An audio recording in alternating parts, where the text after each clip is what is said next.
Hello and welcome to yet another Yapping with me, Fellonius the Wizard. Today I'm going to talk of something that I really like.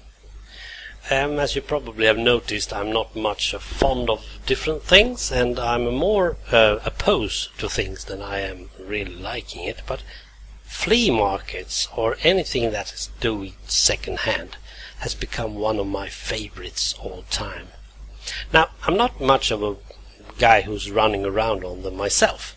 So what's happening is that I am making a list, writing down things that I would love to see or have, or, well, and then I give it to my son's mother, who also loves flea market, and her husband, who also loves flea markets, and they are about going on country auctions and stuff, finding different things. Now, many of my board games has come from flea markets that, well, seeing them, and suddenly you can buy things for 1/10 of the usual price. Oh, yes, it is second hand.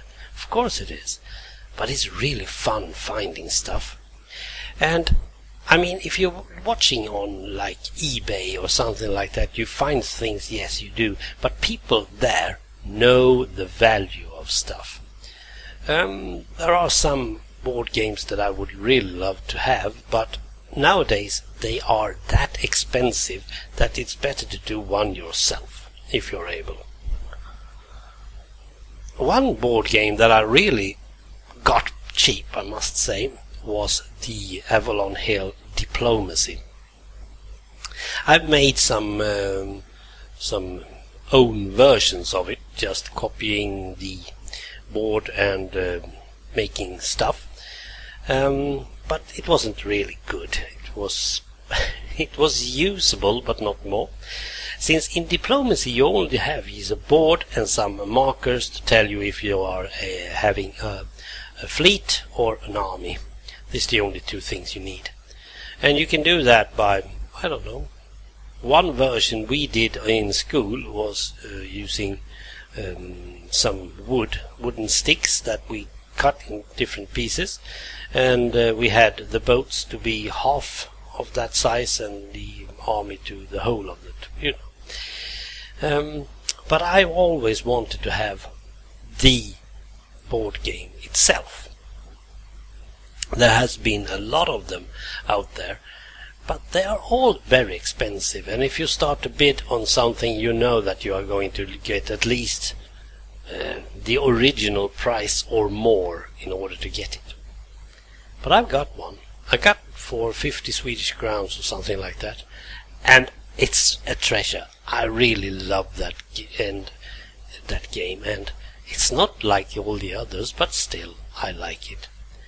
And that really made it obvious to me that second hand market out there, we should really embrace that much more.